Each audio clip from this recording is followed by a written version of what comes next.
Hi, and welcome to Two CPAs and The Mic, the podcast where we talk tax, finance, and all things related to business. Whether you're a business owner, working professional, or someone who wants to start a career in accounting, this is the podcast for you. Hosted by CCK Strategies partners Jeff Frable and Sarah Mays, we dive into relevant business and tax matters with working professionals to make these topics less intimidating, relatable, and dare we say fun? Let's get down to business. Welcome back to this week's episode of Two CPAs and the Mic. We are so glad you joined us this week. We are here to discuss relevant business and tax topics, and we're doing it by applying straight talk, practical information, but not all the jargon and stuffiness that's normally associated with our profession. I am Jeff Frable, a partner with CCK Strategies in Tulsa, Oklahoma, and I'm here with my wonderful co-host, Mays. What's up? What's up, Frable? How's it going? It's going good. You know, I was getting ready for today and I thought, I have not been in the studio for a while. A hot minute, I know. We were picking up your slack. It's kind of like missing my grandchild. Have I talked about my grandchild yet? So anyway, no, I'm glad to be back in the studio today. KP's here. KP, how are you? Great. Couldn't be better. Glad to be here. Well, it's been a little heavy without you, but I know. Well, thank you for carrying the load. That. I mean, heavy. We've had to carry the weight. Oh, that. Okay. Are you saying I'm fat? Are you saying I'm fat? Oh, did she just make a fat joke? I think she did. I think she did. Okay. Anyway, we're glad you joined us this week. It's muscles. Thank you, Sarah. Muscle weighs more than fat. I'm trying to tell our listeners about how incredible today's episode is going to be. You definitely, if you are putting on your shoes, take a walk, go for a run, you definitely want to stay on because we're going to be talking today about some of the cool things in tax and accounting. We're going to be talking to a CFO of a major country club in the United States that hosts PGA and US Open championships. So if you're like, especially getting started in the profession, you think, well, accounting stinks. It's boring. It's all numbers. Mm-mm. No, you definitely want to stay on because we have a cool cat with us today. So cool. But before we introduce him, did you just do a meow? I did. You said cool cat. Cool cat. Meow. Well, let's do the friendly banter part right now. Right? Can we banter friendly? Yes. Okay, let's do that. I got a couple questions. So this is new. This is new. So, part of it's just informing banter was unscripted. It is. It is, but he's going to. But I got points to. Okay. Here we go. Number one, we have never officially discussed. Our listeners will see or hear that we've inserted some previous episodes. And I think we just want to address that real quick. That the reason we're doing that, it's summer. We're needing, scheduling, calendaring, and all that kind of stuff. Yep. So, babies, have I told you about my grandchild yet? Have I told you about mine? Vacations, all that kind of stuff. So no, we're still going strong. It's just a matter of making sure we can get guests scheduled through the summer and all that kind of stuff. Second of all, we need to relax. We do. Relax a little bit. We do. Yes. Yeah. Before the 9/15 season. Yes. Anyway, that's a whole other topic. Yeah.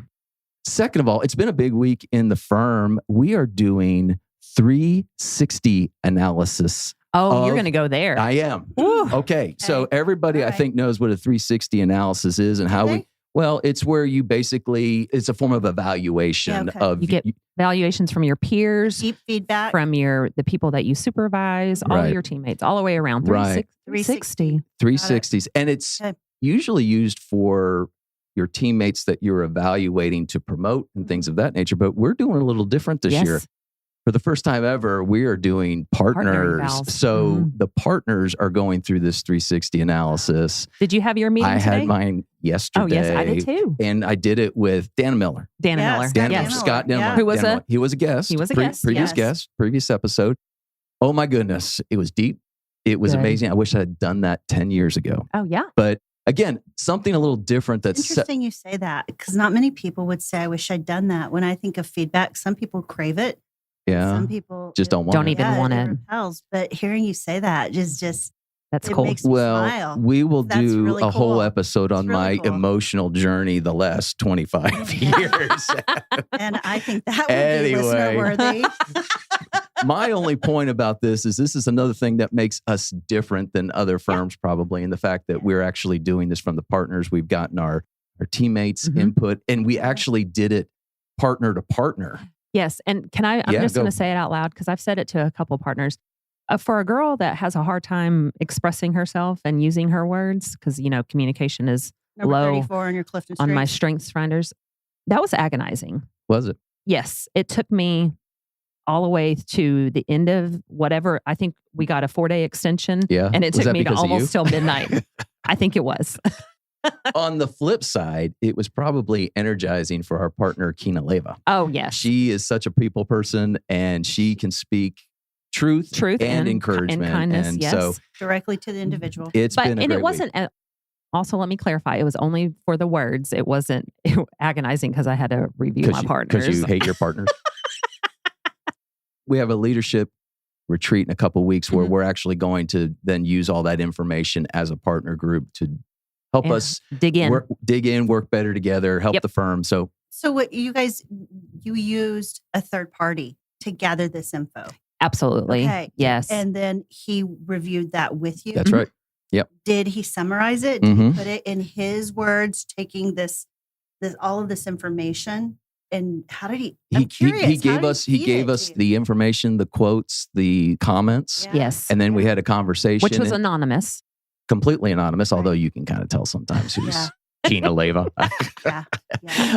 He takes all that and then you figure out where your strengths are and then where you need to grow, and you develop 2 or 3 goals from each of those. So I mean, it's one of those things that I think I'd mentioned. When you get to those areas of growth, you're like, oh, I wish I thought I hid that a little bit better, but it comes out. It comes out. And everything I saw, I was like, yep, that makes sense. Yep. Thank you for pointing it out. Banter, while we're on banter. Yeah. Sarah and I hosted a podcast while you were out. I know. And it was really cool because we talked about that whole imposter syndrome that we share so openly on these episodes. Yeah. And it was really cool how it fed in. So glad you brought that That's up. a whole Glad you other brought that up. discussion point. But yeah, it's been a good week, a good process that we're going through. I liked it. Last question. What are you binging right now? Ooh. So my husband and I love like the whole Game of Thrones, Westeros stuff, and House of Dragons episode or season 3 dropped on Sunday. So we're still in the process of rewatching Game of Thrones. And then we're going to get in because they're starting to do this weird 1 episode a week drop, and I can't stand it. So where you can't binge. So KP? What about you? Oh, well, let's see what KP's binging. 2 actually. Silo, because I've never watched it. That was really interesting. Good. My daughter is home, and so Gilmore Girls is going off of Netflix. retro. Yeah. Yes. Okay. So, I mean, we're cranking it out. You got 1 week. We do, and we're really close, and we're flying past a few times. I don't think that Rory is a good crier, so we've agreed that we can always skip through Rory's crying or Love anything else that is a little cringy. So it helps us without cheating. We're not cheating. So I've never seen Gilmore Girls. Oh, But isn't Sebastian Bach? he is. Oh, He yeah. is. Yeah, he is. So 2. Yeah. 18 in Life, Yeah. Skid Row. That's my jam. And I think this is good because it shows our listeners that we are cool CPAs, that we have lives outside of the office. Yeah. And how different Gilmore we are. Girls is so cool. Yeah. And I'm not a CPA. So personally, my wife and I had been waiting. And this week we got back into season 2 of The Pit. Oh, you it's haven't so seen season 2 yet? good. No. Oh, let me it's just good. tell It you. is so good. It is so I good. absolutely love this show, and it is so intense and so good. And of course, I'm a Noah Wiley fan from back in ER. Season 2 is July 4th, right? Yeah, July 4th. How timely. Yeah, it is. So anyway, we got to see who died last night. I'm not going to spoil it, but anyway, it's good stuff. Yeah. But we are not here to talk about 360s. We're not here to talk about binging TV shows. We're here to talk about tax and accounting topics. And again, we have an amazing guest today. Scott Booren is the CFO at Southern Hills Country Club in Tulsa, Oklahoma. He is a CCK alum. He spent some time with us and did a wonderful job, but then had a calling on his life, went to Southern Hills. And when you're in this industry, you're like, man, there's probably some really cool CFO jobs out there. And I think this is one of them. If you are not familiar with Southern Hills Country Club, it is more than just a country club. It's got so many different activities to it. But if you are aware of them, it's because they host major PGA golf tournaments, majors. So you have like 4 or 5 of those a year. Yep. The Masters, the PGA, the US Open. Southern Hills is not just a one and done type of place. They have hosted, they're like 4th on the list of hosting the most major golf tournaments in history. So when you think of ChatGPT puts Augusta National on there as number 1 with 91 hosting. That's because they always host the Masters, Right. but that's the only one they host. Southern Hills has hosted the PGA Championship. Yep. They've hosted the US Open. So again, they're like number 3, and they've hosted more than like Pebble Beach and stuff like that. Dang, So that's fancy. it's pretty amazing. Yeah. And there is another one coming in 2032. So Right around the corner. So Scott's got some things going on, and we are so happy to have you, Scott. Welcome to the pod. Welcome. Thank you. Thank you for having me. I'm excited to be Yay. here. All right. So let's get into this. Scott, as we get started, first of all, tell us who you are. Why should people listen to you? Why are you so cool? And just kind of tell us a little bit about your journey going from high school, college to your professional journey, how you landed at Southern Hills, and what you're doing now. Sure. Yeah. So born and raised in Denver, went to college in Denver, was actually next door neighbors in middle school with my wonderful wife, Diana. Ooh. So we go way back, and got started my career in public accounting at Grant Thornton in Pennsylvania. And we were outside of Philly for about 3 years. We moved to Houston for 6 months, and I just stayed at Grant Thornton, and we spent some time in New Orleans. And I was doing more of a corporate tax role for a public company. And when we were looking to move from New Orleans, we were looking to get closer to the Midwest, back closer to family, and got a call. Got connected with a recruiter, and I said, I really don't want to get back into public accounting. He's like, well, you haven't met CCK yet. And so sure enough, we got in touch with Christy and the team, and it ended up being a great place for me to be, for me to come back into public accounting, learned a ton here. And yeah, when I got in touch with, I just went to church with retiring CFO at Southern Hills, and that's kind of how the conversation started. And I've been at Southern Hills for a little over 5 years now, and I've just enjoyed the variety of what every day presents. And I kind of liken a lot of the core value of taking care of clients that we've done at CCK, and that my dad is an investment guy, and he taught me growing up, you take care of your clients and everything will work out kind of an approach. And it's the same thing at Southern Hills. We just take care of the membership, and it's been a really neat place to work. And I'm excited to be back in the walls of CCK for a little bit. Yeah, it's great to be back.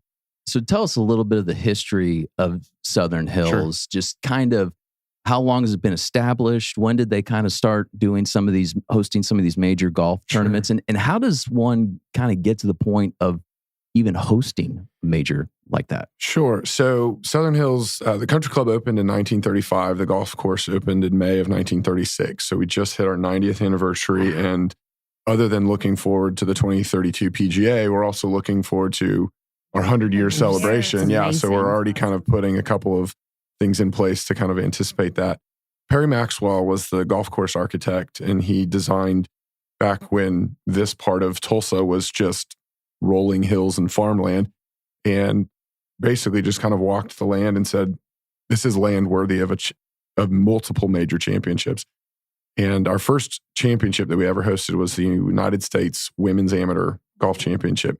And we actually just hosted our second U.S. Women's Am back in 2024. And kind of all along the line, hosting championships has been in the club's DNA. And that's just what we do. We've loved the land that we have. We love the golf course that we have. And we've had some terrific architects and superintendents that have helped take care of it and care for that and evolve it and grow it as the game of golf has changed. And then we've got a great group of membership that keeps in really good touch with PGA, the USGA, and that's kind of what allows us to continue to have PGA championships and USGA championships. A lot of country clubs across the country that have hosted some of both end up kind of going down the USGA path or going down the PGA path. And we're really fortunate to kind of toe the line a little bit and have great relationships with both parties, which has allowed us to continue hosting events on both sides. I'm glad you brought that up because I just mentioned the PGA, and I know we've done that you all have done we as in Tulsa. Yeah, right. Yeah. Me as in, you as a Jeff. Yes. Thank you, Jeff. Yeah. Couldn't have done it without you. Chris. That Southern Hills has hosted many different types of championships. Yes. And so thank you for bringing that, because it's not just the PGA. It's more than just that. We've hosted a number of amateur events, both on the men's and women's side. We announced not too long ago that we've got 3 more USGA events, including a girls' junior amateur championship. That's awesome. Yeah. Is that the AJGA? I think so. So AJGA, American Junior Golf Association, USGA is United States Golf Association. No, it's with the USGA. Yeah, I know, but it's usually the AJGA. I can't remember. I'm just waiting for the activity to come through. So we've hosted a lot of different amateur events in addition to the big ones. The biggies. Yeah, so we've hosted 5 PGA championships and 3 USGA, US Opens. Okay. So. And we'll get into a little bit more of that later on in the conversation. But going back to Scott and going back to your role, can you kind of just describe your role and because I think you fulfilled a few other roles in your tenure there, but just kind of what is your role? What do you do kind of on a daily basis? And, and what makes that so much fun? It is fun. Yeah. Like I said, every day is a little bit different. And so there's enough repetition in what I do on a day-to-day, week-to-week, month-to-month, quarter-to-quarter, year-to-year basis that there's enough repetition that I kind of fill that itch in my personality. But every day is a little bit different. And so each week, I'm working with my team, whether it's evaluating payroll and keeping an eye on kind of where we're at, as we move through the month. How are we tracking to budget? Those kinds of things. Each month we meet with our finance committee, present the financials, talk to our department heads about variances within their departments. Hey, why were we over? Why were we under? Positive, negative. Do we know that it was coming? Did we have any control over it? Those kinds of things. And then throughout the year, we have these finance committee meetings, and we'll sprinkle in different relationships and vendors that we have at the club to expose those to the finance committee, either for information or for decision-making purposes. So our most recent group that came in to met with a finance committee was part of our property insurance renewal. We're coming around the corner to our health insurance renewal. So we involve the finance committee in some of those conversations so that they're exposed and know what's going on behind the scenes. And then each year, we do the budget, and that takes a couple months to work through. And we have obviously a lot of revisions and more than one version of those as we move through that process. And we kind of wash, rinse, and repeat some of that. And the focus behind the scenes is kind of to make it look clean and simple for the membership as they're exposed to some of the financial components. But we always want to drive membership value, membership experience. That's kind of that's our goal from that perspective, from the forward-facing side of the business. Jeff, mind if I take a deep dive in a question? You bet. Go right ahead. Thinking through about how you train your team and help them stay nimble. You have new board members, you have new committee members who come in. And so I am assuming that as a team, you can't get too structured, that you have to be open because people are going to pepper in new ideas, and everyone's ideas are always great. So how do you coach your team to be nimble? I think from an internal perspective, the folks that I have on our internal accounting team have far more tenure than I have. We've got one young lady who's been there for over 30 years. And so when I came into this role, I said, you guys are the ones that know, I'm here to learn from you. And so getting my feet underneath me through their coaching and their guidance was really, really helpful. And really approaching that relationship from a partner, locking arms perspective, really, I think allowed me to kind of slide in and almost as if nothing has changed from the members' perspective. And then as you talk about involving and interacting with new members and new committee members and new board members, these are business leaders in Tulsa and business leaders in Oklahoma. And so I can't hide anything in the finance committee meetings because these are the smartest people in town. But it really has allowed me to say, hey, let me pull you in and we'll show you kind of how we get from point A to point B, and allowing them to kind of see behind the curtain a little bit of how the club operates behind the scenes is really kind of an eye-opening experience for a lot of them. They say, wow, I didn't realize that there was this much going on. There's this much activity at the club, and there's this much that goes on behind the scenes to deliver what they experience every day when they come through the gates. I want to expand on two different things there, Scott. Number one is you were talking about the board. So logistically, you have a board of directors at the club. Yes, sir. Yep. You have various committees that are expanded out of probably the board, ad hoc, things like that, like any other business, right? Yes. The other thing that I want to kind of dive into a little bit is we've talked about the club and we've talked about the golf, but the club is more than just golf. So when you talk about the club and you talk about the activities, what are you talking about? Are you talking about a gift shop? Are you talking about restaurants? Are you talking about events? Or yes? Yes. Yeah. The answer to that question So is yes. talk a little bit about the things that the club does. So we have 11 department heads. Oh. It just has an idea kind of the different departments, and not all of them. I mean, one of our departments is our golf course maintenance department. So that's Brian and his team. Yeah. It's a huge team. And when it's raining outside, they're the ones that as soon as the last raindrop falls, and maybe even before then, they're already out working on, repairing bunkers and cleaning up any debris. So we have 11 different department heads, and that includes a head chef, and includes front of house, restaurants, rackets, health and wellness. We've got 2 pools. It truly means, yes, everything under the sun. And we've got a great banquets team. And so our food and beverage operation, and outside of dues, is probably our largest revenue generating. But it's also got a lot of expenses, because no matter how many people walk in, how many members and guests come in at night, whether they make a reservation or not, we've got to be ready to take care of them. And so there's some unique challenges that are associated with that, both from a staffing and a preparation standpoint for our food and beverage team. But they're true professionals, and they know what they're doing. They understand the club industry, and they lead their teams really, really well. Because at the end of the day, it's hospitality. 100%. No different than a hotel or anything like that. Hospitality is key. Yep, absolutely. And the difference between a country club and a hotel, or a country club and a fine steakhouse, is they're paying dues in January that are the same as what their dues are in June. And our job as employees is to, how do we work together as a team to make sure that the members feel cared for, feel acknowledged and seen, and that they have a great experience with their families or their out-of-town guests, no matter where they're at in the club, no matter what time of the year they're here. And that's part of the fun, that there's this, hospitality is not a destination, right? It is a journey that you are always on, and you're always on that spectrum of trying to get better. And so, I don't know if you've read Unreasonable Hospitality, but it's maybe you should listen to our podcast, Scott. So obviously, I listened to Toby's this morning. Okay, but I'm just giving you a hard time. That is truly the mindset that we want to have, where you just try and blow their socks off every time they come through. So what was your transition? Because you were at Grant for years. You came to CCK, and you were part of our CAS division. Mm-hmm. And then you go to Southern Hills, and you've talked about, taking care of the members is no different than taking care of clients, but it's a different industry of sorts, and you're focused on this hospitality. So what kind of training did you, life of hard knocks or on the job training, did you go through, and how long did it take to where you realize, okay, sometimes I have to step away from my computer and I have to do X, Y, or Z? What was that transition like? It was very quick.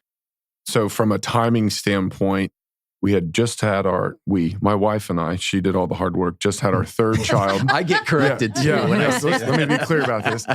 So we just had our 3rd child, and I had about 2 or 3 weeks of paternity leave before starting, or time off between CCK and Southern Hills when I started. So I started on a Monday. The following Monday was my first finance committee meeting. The following Monday was the Monday that we started hosting the senior PGA Championship. Oh, wow. So true baptism by fire. Yes. Hard not. Yeah, exactly right. And when you work those championships and you're exposed to the activity that goes on, it is a all hands on deck. Doesn't matter your title, doesn't matter your role, Monday through Friday or Tuesday through Sunday for a lot of our staff. Doesn't matter what your role is.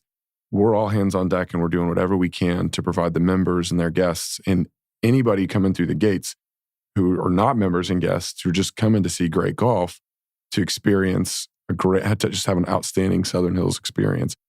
So that involves picking up trash when you see it, when you're walking through the grounds. Mm-hmm. And that includes, I can go grab, refill on water bottles, or I can go grab some more beer from the back and put it in the coolers or whatever. So that involves just having no sense of entitlement or ownership to it. Well, I'm sorry, I'm just the numbers guy who sits behind a computer, and I'm not going to come I don't know up. how to bend over and pick up Right, trash. exactly. So it truly is a mindset that we work with as a department head group, that we work with all of our team to say, look, we're all here. We're all trying to improve this place and provide a great experience.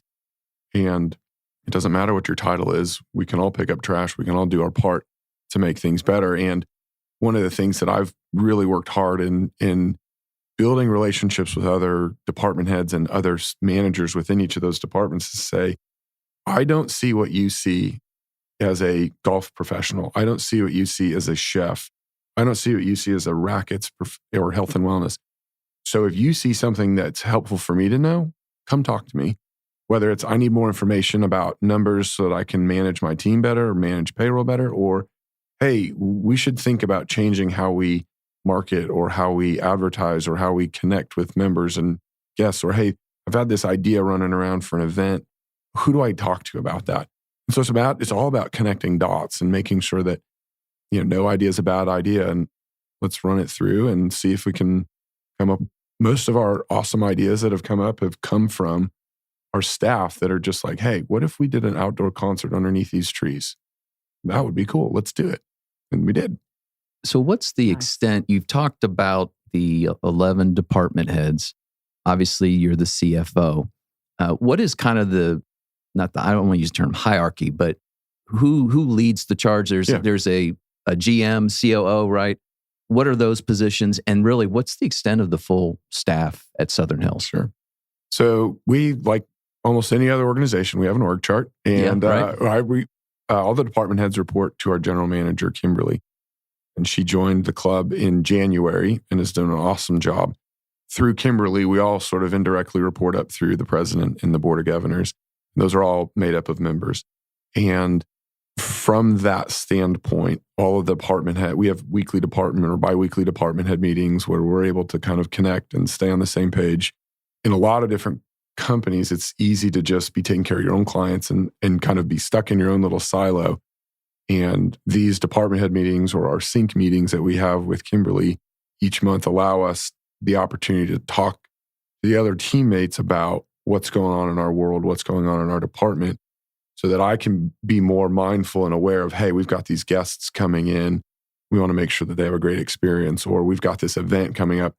I'm going to hold off on my question to our events coordinator until we get past this event, because I know she's totally slammed and this is a question that can wait. So it's really about awareness of and taking care of the rest of our team based on communication. And that was one of the things that, is so vital in CCK. It's so vital in every organization, is how do you communicate and work well with the rest of your team? And but yeah, we've got an org chart like everybody else does, and more than just department heads and teammates, they're just fun people to be around, and they do a great job in what they do, but they also are aware of all the other activities going on in the clubhouse. Right. Scott, sounds like you have an innovative team. You can bounce some ideas off.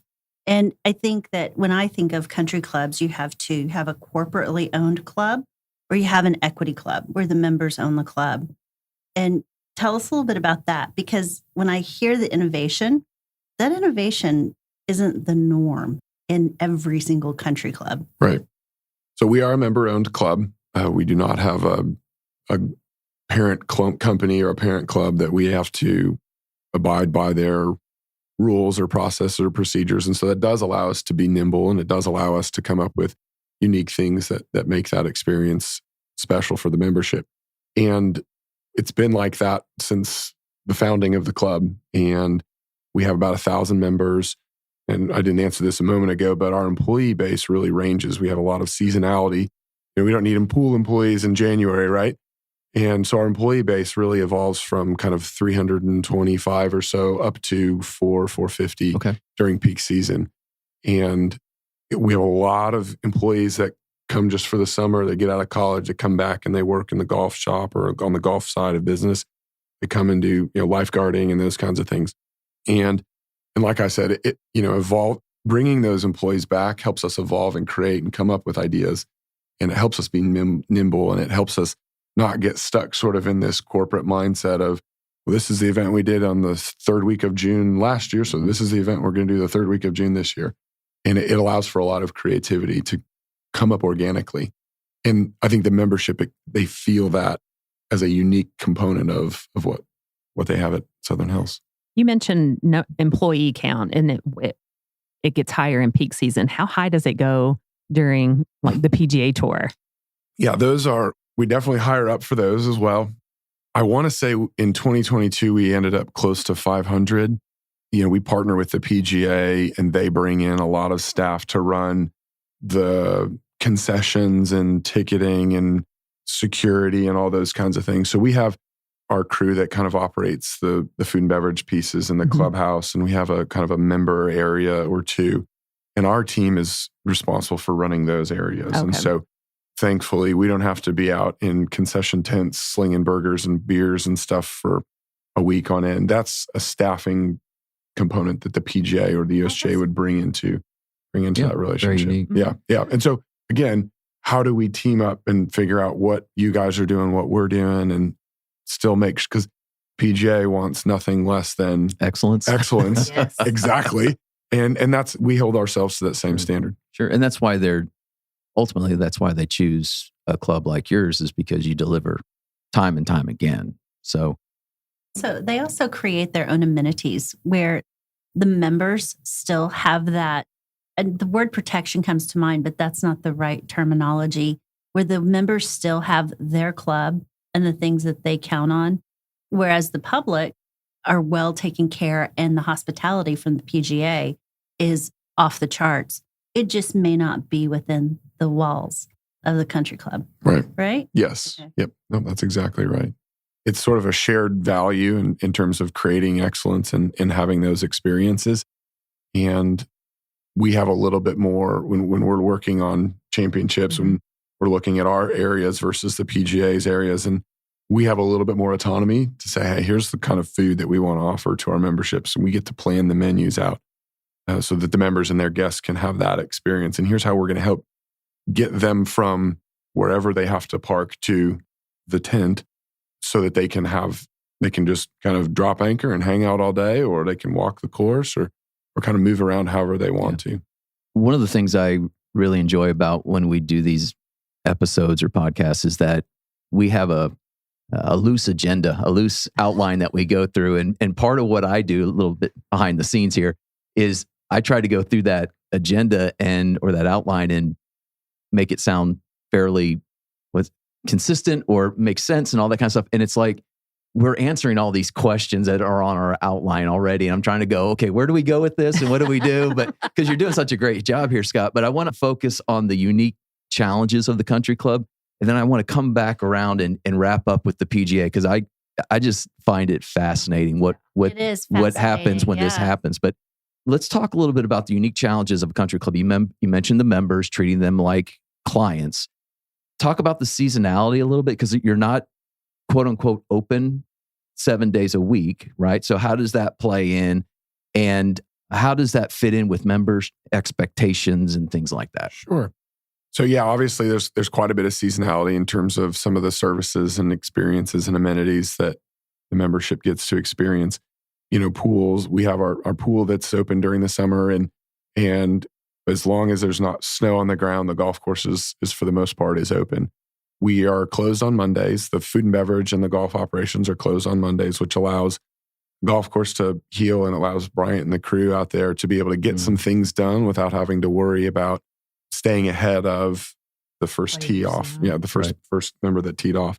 And really that gives them a chance to really hone in on some things for the care of the course and care of the grounds.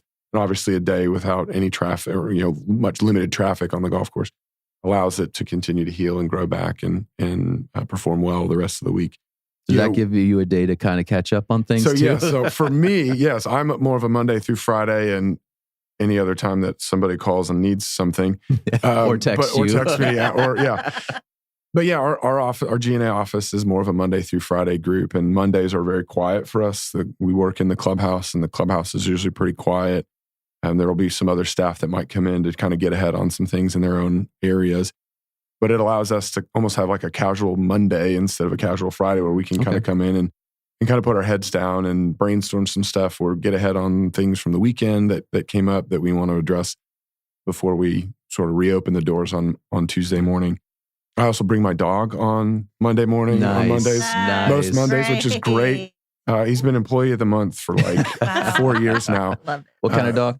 Golden Retriever mix with a Cocker Spaniel. Yeah, his name's Tucker. He's great. He's in our team picture a couple months ago. That's so cool. He's a true part of the team. People will come down to our office, like, where's Tucker? It's like, well, why didn't you bring Tucker today? So does he get so excited on Mondays? He knows when it's a Monday and when he's coming with. So he's sitting at the door ready to roll. He's 15. So to see his energy, to see the energy and the excitement, it's really special. Yeah. So it's fun to be able to do that. Shout out to Tucker. Yes. I saw this clip of a comedian one day, and he said, well, we have this cat, and it's 15 years old, and everyone went, oh, and he goes, how come we don't do that with people?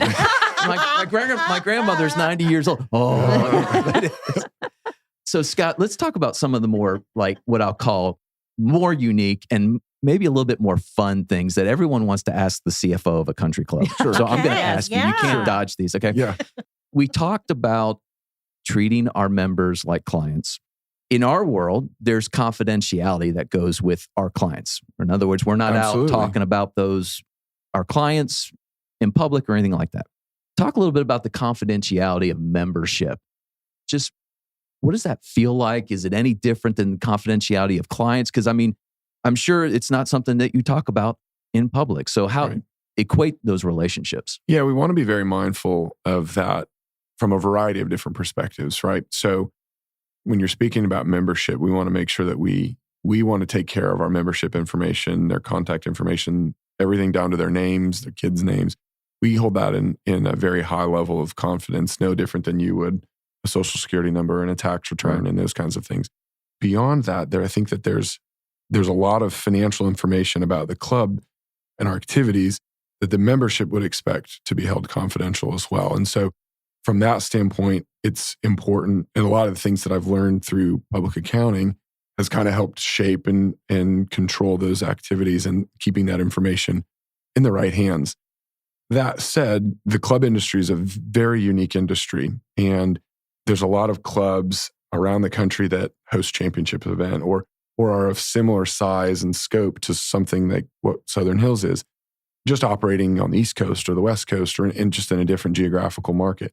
And relationships that you all have as partners with other CPAs are very important, right? Mm-hmm. Hey, I want to bounce something off of you.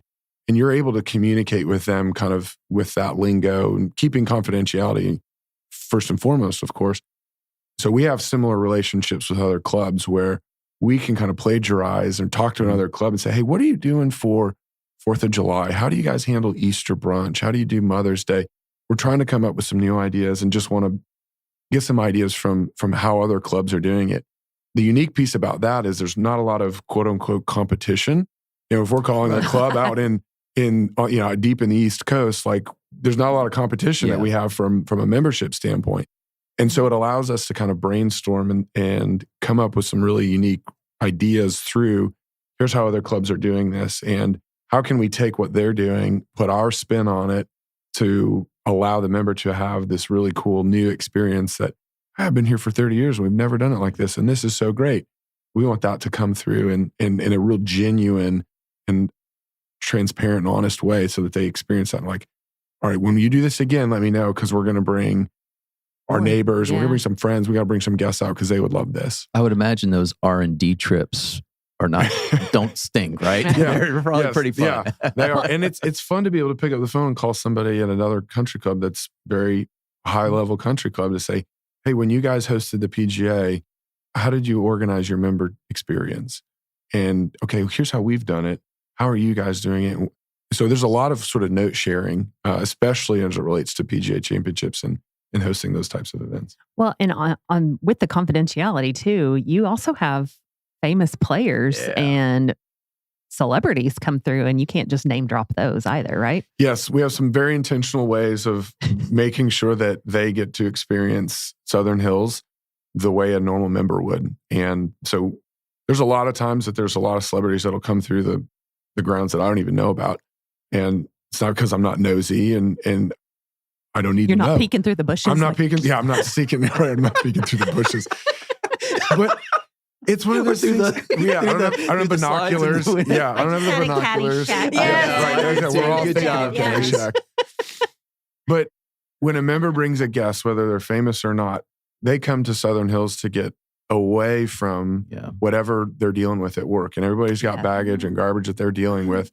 And so when they drive onto our property, we want them to just exhale, leave it all behind, and just come and experience what the club has to offer. I remember the story several years ago where in front of the last major that you hosted, the story broke in Tulsa that Tiger flew from Florida to Tulsa to play a round of golf that day and then flew back. And I assume that that's not something he just picks up the phone and says, "Hey, I'm coming today."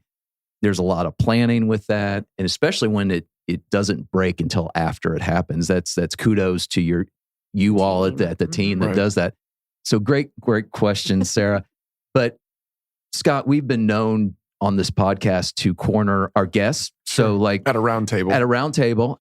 The last time we did it was with one of our teammates from BDO. And I said, "Hey, we want to host our podcast at the next BDO conference. So can we do that?" And she, we cornered her. So my cornering for you is my dream. My dream is to play a round of golf at Southern Hills with Alice Cooper next time he comes to town. So I'm going to call you and I'm going to say, "Hey, Alice is coming. I've got to hook. I need a hookup." So yes. We'll talk. We'll talk. This is why we're not giving out Scott's contact information. Right? Yeah. What I love about Jeff, and he always says, it doesn't hurt to ask. Right? It doesn't hurt to ask. Worst that could happen is somebody says no, right? No, that the common misconception is that I get to do whatever I want, whenever I want, and I get to go play a lot of golf. And well, that was the question. How often do you get to play? Yeah, not often. Part of, I think, making it in this industry is recognizing the differentiation between an employee of a country club and a member of a country club. Great comment. And so I'm probably too far on the respect of that line perspective. But great job. I don't ever want a member or an employee to think, "Wow, this guy is just totally abusing his access." Yes. Just because I get to drive out there doesn't mean I get to do whatever I want. I am not a member, and I want to be very respectful of that. I've had the fortunate opportunity to become friends and know well a lot of membership, but I don't ever want them to think that I blur that line. And so to that end, I have people say, "Hey, I want to come out and play golf at Southern Hills." I'm like, "Cool." Like, so does my dad. My dad and my brother want to come out and play too, and they haven't had. We haven't done that yet. Yeah. So I just, I want to be really respectful of that, whether it's in the food and beverage arena or whether it's in golf or health and wellness. People, "Oh, you probably get to go work out." Well, no, like I'm an employee. The fitness facility is for our membership. Well, you're welcome, Scott, for that softball. The way I set you up there for all that responsibility and that answer. You bet. Yeah. Okay, so and I'll let you know when Alice calls me and says, "Hey, I got a guy who wants to go golf with you." So there is a list of people that we're trying to connect with, whether for sponsorships or just hookups. It's like QT if they ever want to come sponsor us. Effingham, Illinois, if you want to. Effingham's we're big fans of Effingham. Yeah. Love on the Spectrum. If anybody knows anybody from Love on the Spectrum, I want to get them on the pod. So Harry Styles, JT. Right. Oh yeah, Forgot sure. about Harry. Matt Wright, JT. JT. Yeah. And now we're adding Alice Cooper. Yeah. All right. So let's talk about long-term planning, Scott, because with the situation you're in, it's not a situation where you can just do the same thing year after year and not grow, or not only the events, but the course has to change, these kinds of things. So talk a little bit about how does that long-term planning work, with capital budgets and the things that you start thinking about, how far in advance you start thinking about these things. How do you have a plan, like a 20-year plan or something like that? How does that look like in the country club? Sure. So in terms of kind of like those large projects, big key decisions, those kinds of things, we involve our membership in all of those we're a member-owned club. We have to involve the membership. It'd be foolish not to. And so we contract with, or we involve an organization that specializes in strategic planning for country clubs. And we've worked with them on a number of occasions, and we refresh our strategic plan about every 5 years. And that involves a membership survey that covers everything under the sun, all different areas, all different activities. And it allows us to we get that feedback from the membership. We could hold, beyond just the survey, we could hold sort of a small group and roundtable discussions with certain groups to elaborate and get more information out of the membership. But that survey and that feedback is really what drives those decisions. So that when we do act on those decisions, we have very tangible feedback and results from those surveys that says, this is what we are hearing from the membership. And so this is how that is guiding our decisions. And that really kind of is sort of our North Star. That keeps us pointed in the right direction. And we're very intentional about doing that. Beyond just the membership, we want to make sure that as department heads that we're doing everything that we can to care for the property, care for the assets. You talk about capital planning and capital reserves and those kinds of things. Our director of facilities has basically a list of every asset that we have. Any depreciable asset, we have a list of it. And we know when the last time we replaced it, what did we spend, what's the useful life, when do we anticipate needing to replace that again? And that's everything from carpet to HVAC units and everything under the sun.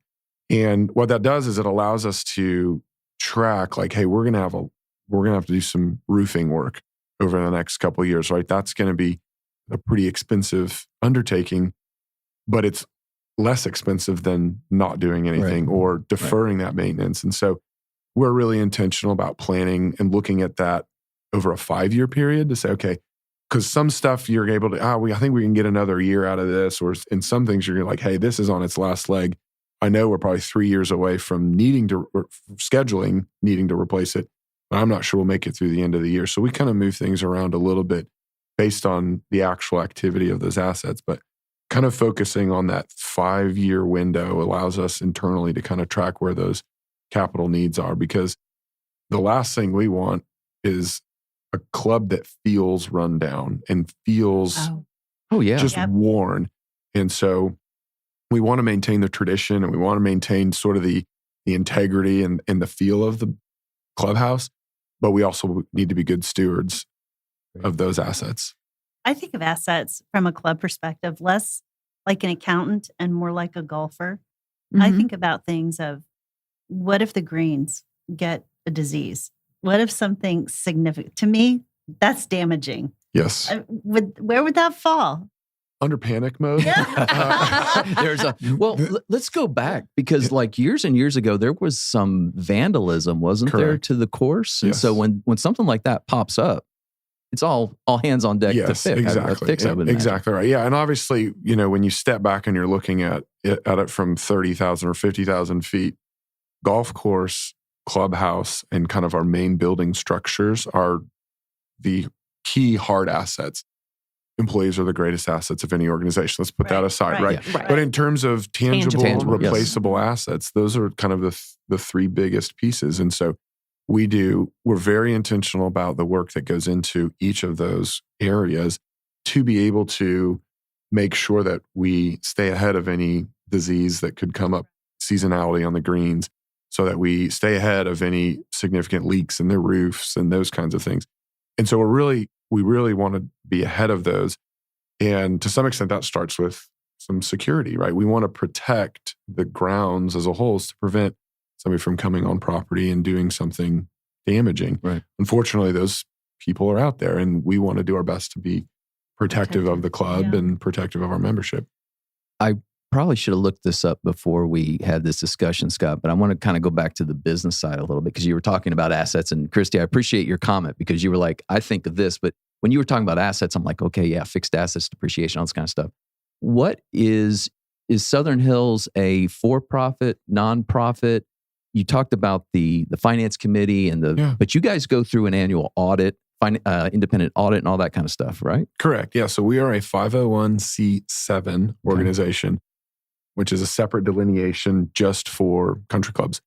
And so there's the core of our operations is effectively break even. We're not out here to make a bunch of money, right? And anything that we bring in, we just pour right back into the club and into the membership and into that experience. And yes, we have 3 audits. I have an audit over the financial statements. I have an audit over our 401k plan, and I have an audit over our health insurance plan. Okay.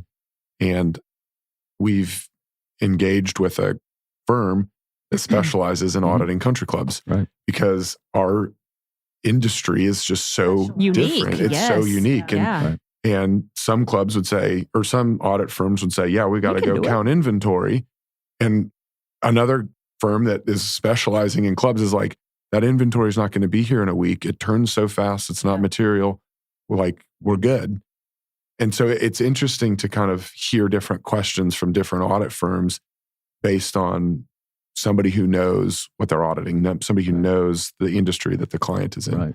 And so that's been a This good is transition for us. So cool for anyone who's looking to go into accounting. Oh, sure. This really opens a whole new way of thinking and looking at the profession. Yeah. Totally different. Yeah, and I would say our accounting team, so we have a smaller, of the 400 employees, we've got 5 of them, including myself.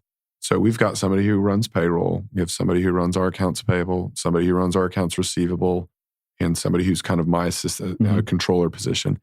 And they all interact with membership, and almost all of them interact with membership, but they all interact with teammates from different departments. And I think that's what's really cool is as an accountant, you're thinking there's some monotony to the job, Right. of course, but being able to be exposed to all these different industries under one roof is so unique. And that's what keeps people interested. And candidly, I think that's why I have somebody who's been there for 30 years Right. and another person's been here over 15 years. And so being able to work in each of these different industries and being exposed to that is really it's a unique role. So as we get towards wrapping up, Scott, let's talk about the PGA. Okay. And for anybody that doesn't live in a city that's hosted a major golf event, a major golf tournament, and by major, again, there's like 4 of them, yeah. that are considered these. This is like the World Series. It's like the Super Bowl. It's a big deal. And it doesn't happen every year. And the years that go on between them, you'll see various colleagues that have PGA Championship blazers on and all this it's really a cool deal. But talk a little bit about the economic impact to the city. Sure. So in 2022, when we hosted the PGA Championship, the city of Tulsa estimated that the economic impact to the city was over $150 million. And when you step back and think about that, that's an enormous number. And to see hotels filled, to see car rentals, Airbnbs, restaurants and bars, it was just jam-packed for that week. And for us to have a very small part in that is super humbling. We don't host PGA Championships because we want to get rich off of it. That is not the intent is. And, as I mentioned earlier, hosting these events has been a part of our DNA. And the fact that we hosted our first event in the 1940s, and it was a women's amateur event, should tell you we're not in it for the money, right? I mean, that's not a revenue generating experience for the country club. But to be a part of something like this that just raises the tide, sort of to be a part of that and help the city and with economics and, like I said, restaurants and bars and just what a cool experience to be a part of. And to this day, when I see somebody with a PGA hat on or polo, hey, that's cool. I was there too. It's cool to be able to see that.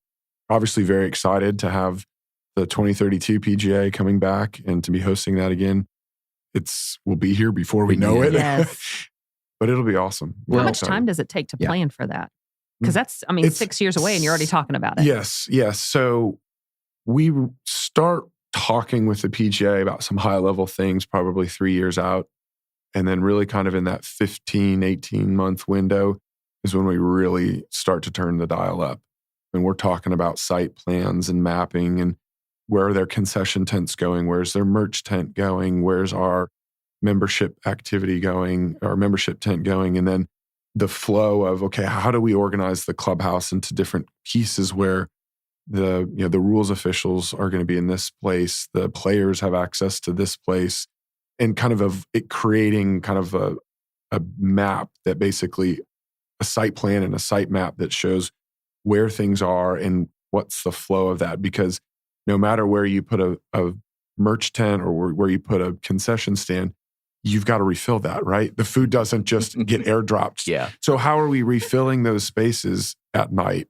And when is the propane guy coming to drop off more propane to be able to run these grills that are out in the middle of a golf course? And so the logistics behind it are fascinating. And it's not something you just pull out the last time that you did it and 2 weeks beforehand and say, this is the way we're going to do it again. Exactly. Yeah, exactly. Well, and also too, I mean, that's just the logistics of the country club and the golf course. Because I remember going to the PGA last time and having to park at ORU and just the traffic flow, just thinking through all of that. All of that is part of the planning, basically. Yeah. Where the membership going to park? Where's the players going to park? Where are the fans going to park? And how do we partner with the Mabee Shuttle, Center and yes. ORU and all the other organizations in town to say, hey, can we use this part of your parking lot to be able to park people? And that's where economic benefit for the city is amazing, but it's the partnerships with the other companies and the other organizations in and around Tulsa that we're all pitching together to make this event happen. And the success of it depends on other organizations far beyond the club.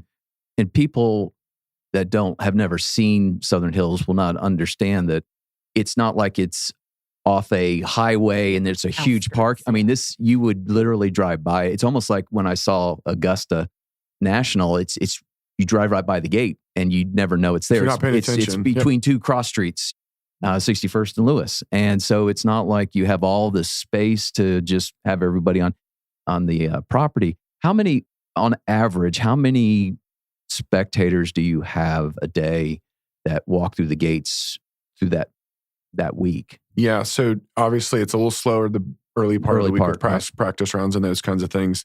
I want to say we were kind of in the 10 to 15,000 spectators, kind of Monday, Tuesday, Wednesday, kind of on average. Monday was a little lower, Wednesday was a little higher, and then the championship rounds Thursday through Sunday were closer to 40 plus thousand. It's pretty crazy. It's wild. Yeah. It's just wild. That many people can come onto the property and then leave in the same day. It's just and it's so amazing. cool too. When you get on, even going there for like a CPE event, it is like a different world when you drive through the gates. Yeah, it's a special drive every morning. That's for sure. Yeah. Well, and I think you bring up a really good point, Sarah, because it's not just the golf people that go.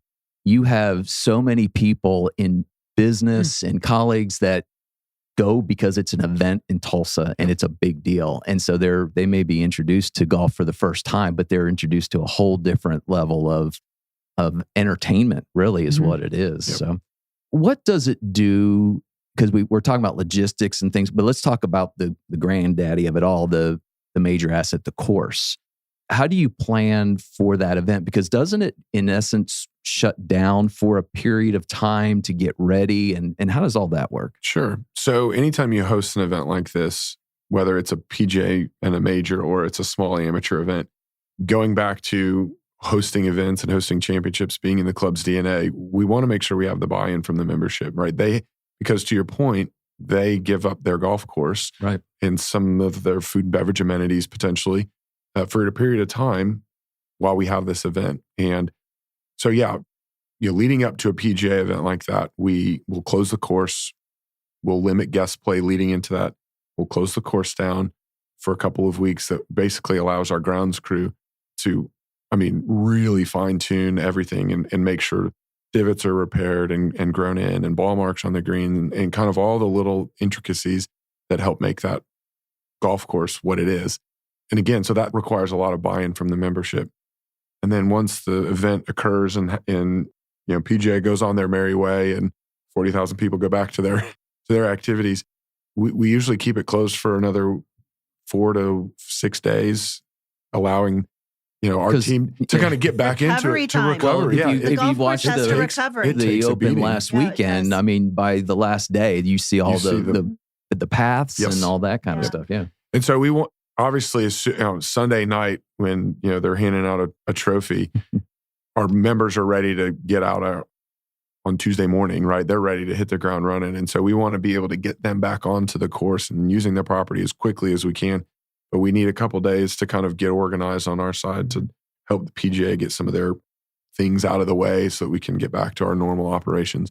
It takes a village. Oh, and it takes a lot of buy-in from the membership. When you talk about the golf course, you talk about the team, the grounds crew. If someone has an experience, the elite experience of a premier club, it's different than your public course crew. You have agronomists, you have horticulturists who understand the soil, who understand what it takes to grow a beautiful golf course. And there's a lot of time and experience and education that goes into that. Absolutely. I think it's important to highlight it because that's a very specialized role. Yes, it is. And Can we say what an agronomist is first? sure. So we basically we've got a golf course superintendent who oversees all of the activities, and he's got I think 7 or so assistants. And one of those is a horticulturalist who spends more time on the trees, flowers, bushes, kind of less on the golf course itself and more on the aesthetics, around growing aesthetics around the property. And that team works so well together that they can identify, hey, this is a tree that's not going to make it through the winter. Do we need to do something with it now to try and help it make through the winter? Or do we need to take it down now just because of disease or decay? And what can we do to prevent those, obviously, going forward? We want long living, healthy, big trees that looks like they've been there since the 1930s when the club was founded. And so, yeah, it truly does take a village on that side of things. And the one other thing I'll add is a lot of those greenkeepers and all of our team on the agronomy side, they're not really golfers. As much time as they spend on the golf course, they're not really in it for the golf. That's just their calling. That's what they love to do. So it's fun to talk with them. They bring a whole different perspective to the care of a country club like that. Well, I think we've pretty much covered everything. Am I missing something? Is there anything else we need to wrap up with? I think we could go for another hour, but it's probably time to honor our schedule. Yeah. Yes, it is. Yeah. So, Scott, how can people get in touch with you? Just to connect with you, not to ask for a free round of golf. Yeah, no. I don't know anybody like that. I don't know anybody like that. Look me up on LinkedIn and would be happy to connect that way. Please send a message. I get a lot of LinkedIn requests, and I try to keep my LinkedIn connections real, real connections. But yeah, LinkedIn, and send me a message. I heard it on the podcast, and I'd be happy to connect. Well, we've certainly enjoyed having you. But before we let you go, we've got one last segment. Would you rather? Go for it, Sarah. Scott, are you ready? Let's hit it. All right. So I got a dorky one for you first. Would you rather have to take a practice swing before every handshake, or line up your feet before you sit down? Line up my feet before I sit down. It would be easier to hide. He doesn't take a practice. He doesn't take a practice. All right. Would you rather have no emails for a week or no meetings for a week? Emails. Nice. Same. Very much. Would you rather have unlimited free dinners out or unlimited free travel? I would say unlimited free travel. 4 children is expensive to travel. Valid. Yes, Yeah. unlimited free travel for sure. Would you rather have unlimited mulligans or one guaranteed hole-in-one per year? Hole-in-one. Hole-in-one. All day. Yeah, no question about that one. Okay, so for as busy as you are, Scott, last one. Would you rather have an extra hour every morning or an extra hour every night? Probably an extra hour every night. So you can see your I kiddos. love that. Mhm. It's for your wife. Family time. Family's it. love it. I love this segment because I sit here answering it myself. Me too. And I'm Me going, too. it's not about you, Jeff. So you never know how someone's going to answer. That's Right? just so You cool. I don't. love it. I love it. Well, Scott, I knew this would be a fun conversation. You did not disappoint one bit. Thank you so much. Thank you. We're so honored to have you as a CCK alum. But more than that, you are just an incredible human being, an incredible dad. And we think you're the bomb diggity. So thanks for being on with us. Thank you. You pulled that one out. Yeah, I did. So, but Dilly. listen, dilly. Inside joke you had to be on before we started. But anyway, thanks so much to CCK for giving us this platform. We enjoy and appreciate the opportunity to do something different on a different platform. To Robert Mays, thank you for intro and outro music. Clarence Fisher, Tulsa Internet Marketing Services, thank you so much for helping us in editing and everything you do. Emily Johansson, helping us always get things across the finish line. And I want to give a special shout out today to KP. KP, Why? sometimes we just Yes. gloss over. You are our voice to keep the brand and all this, but you do so much more behind the So much scenes. more. And I realized this week that if it wasn't for you, a lot of this stuff would drop through the cracks because Sarah and I We don't know how to do it. We're just the talent. Yes. Well, I mean, but we don't. Christy No, I has hate that term. I know. Christy has just an amazing gift to know She how to get does. things done that we don't know. That we don't think Yeah. about. And Guys, I wanted to thank say thank you. That is so nice. She's big- cutting off. big She's vir- cutting us Big off. virtual hug. Just filled my bucket. Thank you. You forgot to talk about the email, yo. Oh, why don't you do Yo. that, Sarah? Hey, Sorry. yo. We want to hear from you. Please, listeners, reach out. Podcast at cckcpa.com. Just tell us hi. Tell us hi. Hi, Hi. Just send us a hello. Alice Cooper. Especially Alice, if you want to Yes, email Alice. us. Podcast Oh, at cckcpa.com. Well, thank you for joining us, everybody. We look forward to our next episode when you can join us and these two CPAs get together to have a chat and you get to find out who's on the mic. The information provided on this podcast is for general informational and educational purposes only and does not constitute accounting, tax, legal, or financial advice. While we strive to provide accurate and up-to-date information, laws and regulations change and individual circumstances vary. Always consult with a qualified CPA or professional advisor before making any financial or business decisions. The views expressed by the hosts and guests are their own and do not necessarily reflect the opinions of any organizations they are affiliated with. Listening to this podcast does not create a client-accountant relationship. By listening to this podcast, you acknowledge and agree to those terms. And that's a wrap for this episode of Two CPAs and the Mic. If you found today's episode helpful, please subscribe, share, and leave us a review. Have questions or ideas for a topic? Reach out. We'd love to hear from you. Email us at podcast@cckcpa.com.